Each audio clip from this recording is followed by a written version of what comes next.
other than the great Senator Mike Lee from the great state of Utah.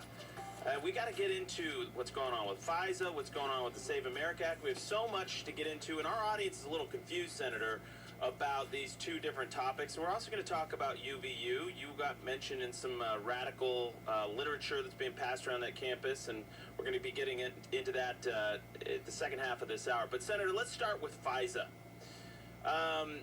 FISA is confusing for a lot of people. Does it spy on Americans? Does it not? The president used to be against it. Now it seems like he's for it. What's going on here with FISA? First of all, FISA is the Foreign Intelligence Surveillance Act, and it's designed to allow us to keep tabs on our foreign adversaries, people operating outside the United States who are not citizens of the United States. In some circumstances, it can be, and occasionally has been used, as against Americans. Now, FISA 702's authorization now is set to expire in about a month, on June 12th. And Section 702 specifically was originally enacted in 2008 to make it easier for the government to get vital intelligence about foreign governments and their agents. The problem is that it has also allowed agencies like the FBI and the NSA to gather with some regularity and search through the private communications of American citizens without a warrant. In other words, there are some communications from U.S. citizens that end up getting incidentally collected. This term incidental collection is the term that they use to describe the fact that sometimes you'll have a phone call or other communication between a U.S. citizen and an agent of a foreign power. And if they can then search through their database for everything that a U.S. citizen has said, that's kind of problematic because you could target U.S. citizens. So we want some protections in there to protect U.S. citizens. There ought to be something akin to a warrant that's required before you can query the FISA 702 database for information specifically on a particular U.S. citizen. If we don't have that, this could create kind of a Fourth Amendment end run. Right. So explain to me, this is very interesting here because we've got this clip here with John Solomon and Sean Hannity. Sean's got his new show, and they're talking about President Trump's own perspective on this. And I think this is what's confusing a lot of people, Senator. So I'll play the clip and get your reaction on the other side. Stop one. 3 of the 4 FISA warrants signed by James Comey himself. You had to verify the authenticity of it to sign off on it, and he signed 3 of the 4 of them. Fast forward a little bit. All of the people that signed every FISA warrant eventually went before Lindsey Graham. Yeah. All of them said, asked the question, knowing what we know now, would you ever sign that FISA warrant? Knowing what I know now, of course not. Right. But they knew at the time. They kept the spreadsheet. This is one of the big stories we broke on your show. I remember. Spreadsheet. They went through every sentence of the dossier. Right. 90% were either disproven, unverified, or unverifiable, meaning that there was no possibility that 90% unverifiable. It's garbage. It literally is garbage. Listen to their language. So this was when they were spying on President Trump's campaign. James Comey, they're saying he signed a warrant. Are they misspeaking there? Is it not really a warrant? Or, so my question is, they obviously knew that this intel was bogus. They signed it anyways. They got some authorization to do it. What is that authority and authorization compared to what you're calling for now? Yeah, no, I could be mistaken, but I believe they're talking about other sections of FISA that aren't necessarily 702, because 702 is directed specifically at agents of a foreign power, at people who are operating outside the United States and who are non-citizens. There's also FISA Title I. Maybe that's what they were talking about. Yes, exactly. But the abuses of FISA 702, FISA generally have been rampant and significant. And as a recent report from the Brennan Center for Justice has highlighted, the FBI agents over the years, including some recent years, have used the FISA 702 database for the communications of protesters across the political spectrum, of members of Congress, of a congressional chief of staff, multiple U.S. government officials, and some journalists and political commentators, and 19,000 donors to a political campaign. It's also been abused at times for individual agents who decided to use it to vet romantic interests. One guy used it because he suspected that his dad was cheating on his mom, and so he did a FISA 702 query for his dad, who was a U.S. citizen. Somebody else used it to vet potential tenants in his rental properties. So, as you can imagine, all these things cry out for reform, and we need something akin to a warrant requirement. We shouldn't just rubber stamp these vast domestic spying powers for the same deep state that has targeted President Trump and members of Congress and countless law-abiding Americans across the country. So what do you think? No MAGA Republican ought to support giving a loaded gun back to the swamp. No, I totally agree. Reauthorizing 702 without reform. I completely agree, Senator. I'm trying to get clarity here because the 702, it looks like it's authorized by the FISA court reviews and approves topical certifications and procedures submitted by the Attorney General and DNI to ensure appropriate targeting. The FISA Title I is the intelligence community obtains an individualized probable cause warrant from the FISA court. Okay, so that's kind of the two buckets. We had that graphic up. 702 does not require a warrant currently, and that is the key, I guess, reform that you're hoping to get in place here. Yes, and to be clear, when you pursue a FISA 702 investigation, there is a type of order that backs that up.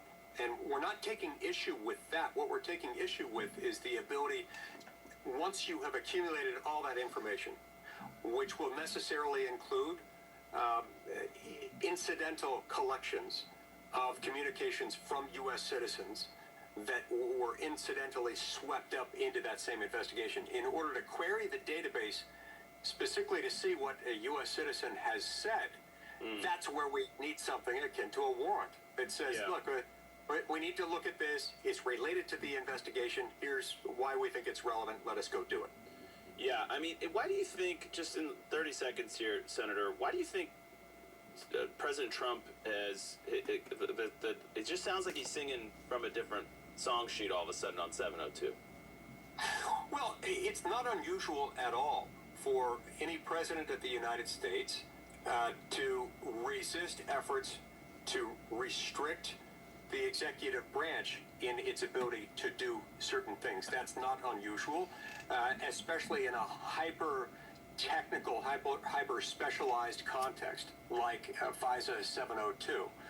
They've got people, presidents of both parties have people coming to them every day within their own administration saying, we need this, we don't want it to be undone. And usually what they're focusing on is that FISA 702 does do good things. And I don't dispute that, but we need to protect Americans here. Yeah, well said. Senator Mike Lee, stay right there because we got Save America Act to get to.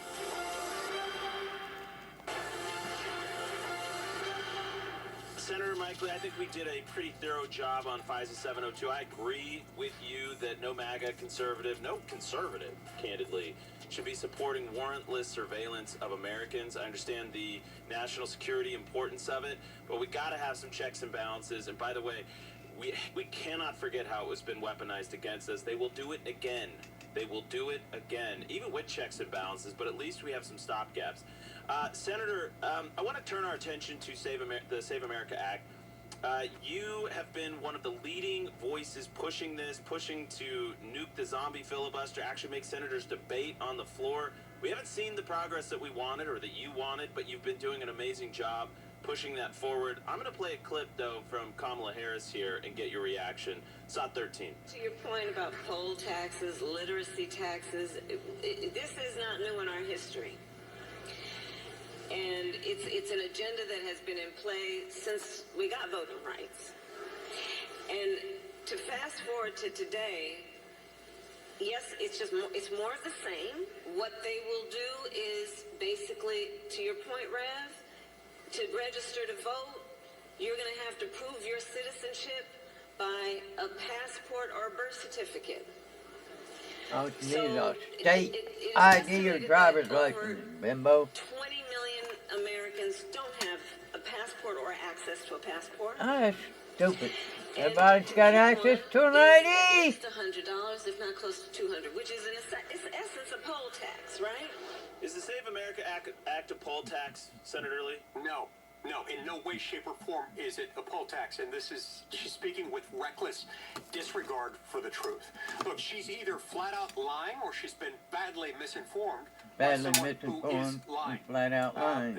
Obviously, if she had bothered to read the Save America Act, she would see the text beginning at line 22 of page 12 of the bill, which makes clear that even if you don't have any of the documentation that you need to establish citizenship, you can, at a minimum, just swear out an affidavit saying here's where and when I was born and why I was a citizen at the time of my birth, or if you're not a natural born citizen, how and when you became naturalized.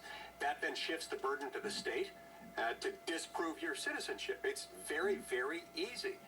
Now, she says, meanwhile, unless you have a valid current U.S. passport or, some other documents, you're out of luck and it's going to disenfranchise people. That's just a lie. It's just a flat-out lie. Remember, the Save America Act secures our elections by doing two things. It requires verification of citizenship with registration and ID to vote in American elections, in elections for U.S. federal office. Now, these provisions are massively popular among the American people who, unlike Kamala Harris, understand what the bill actually does. 83% support voter ID, 95% of Republicans, and 71% of Democrats.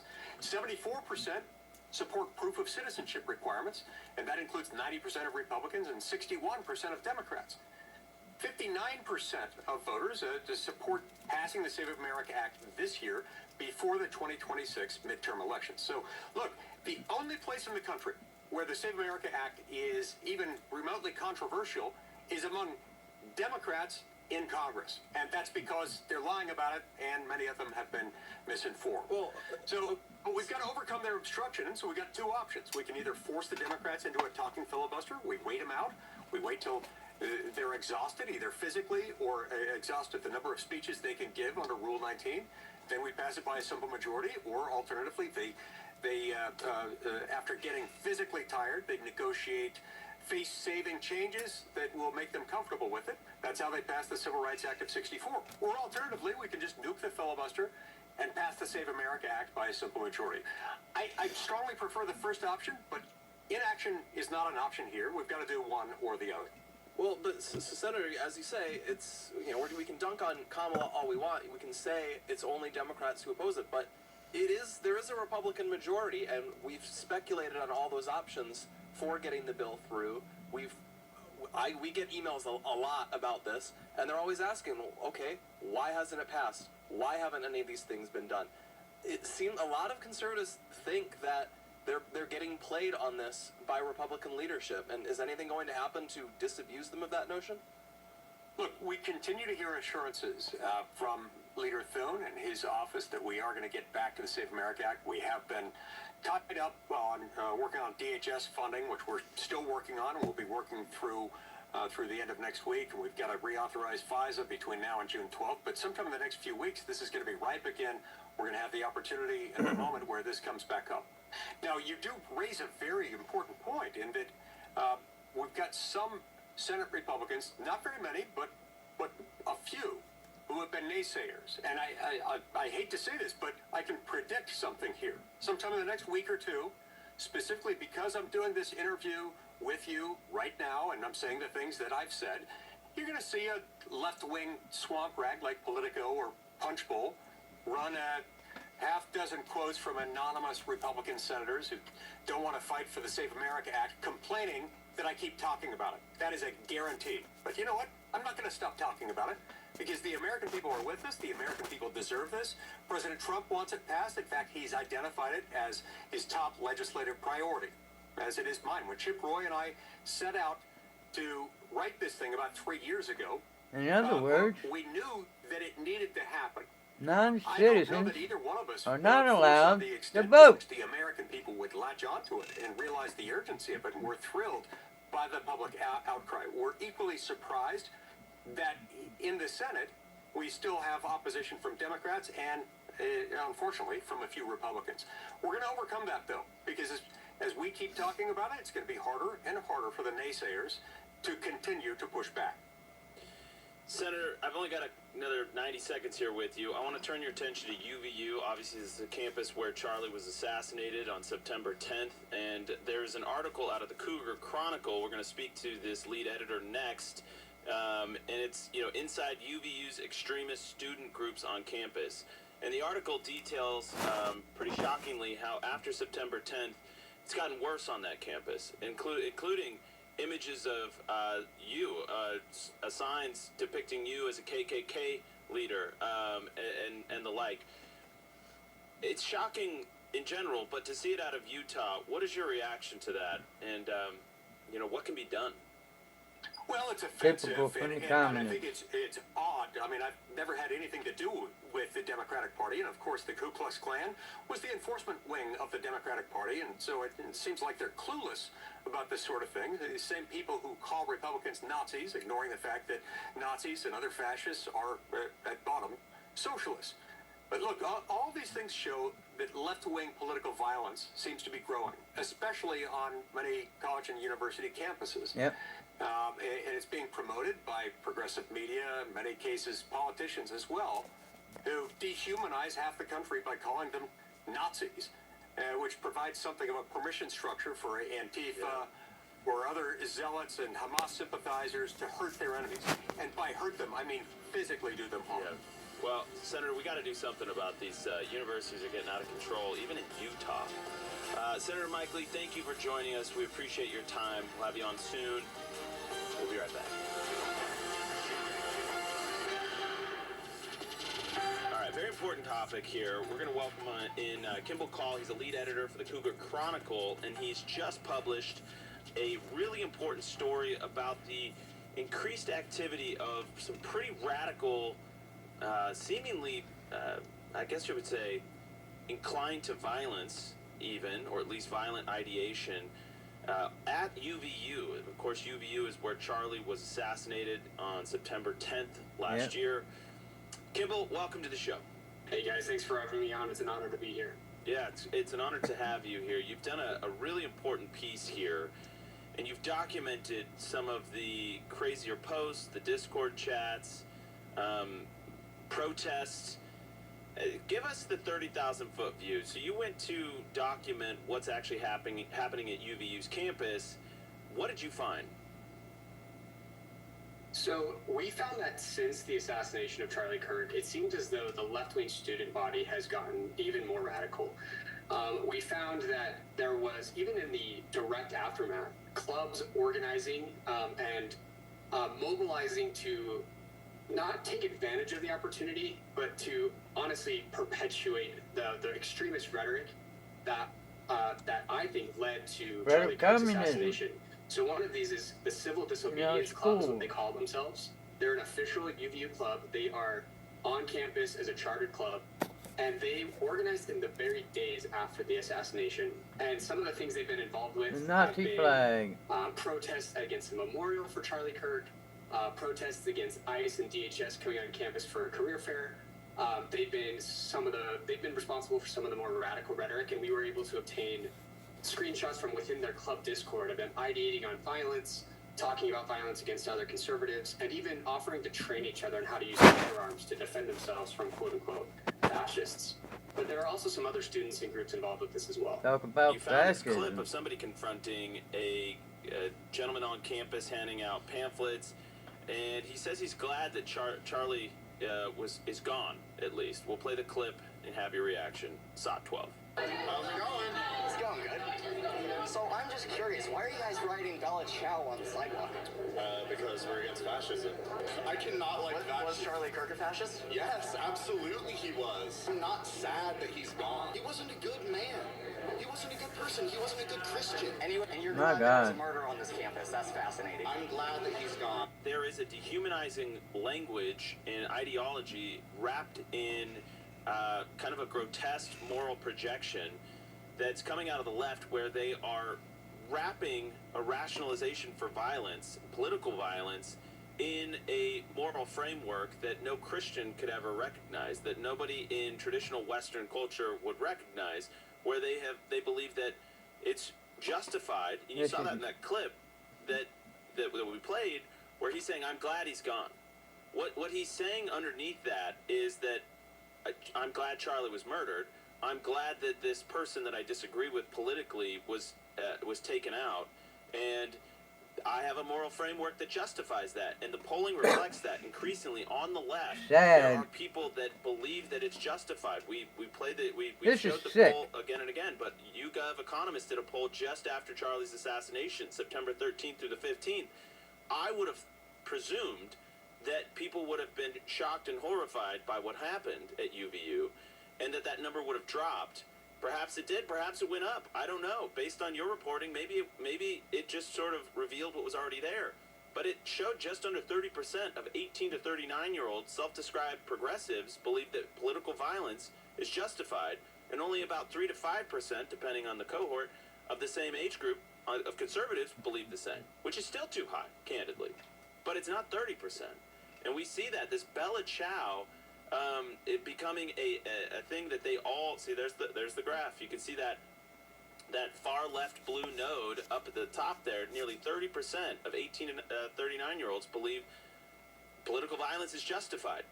These And people I are think that's idiots. what your reporting has just revealed here. Is All that of 'em. instead of even giving us the I'm sad it happened, he didn't deserve it, that shouldn't have happened. They don't do any of that. They're just like, Bella Ciao, let's go learn how to use firearms. Fascism is coming, is knocking at our door.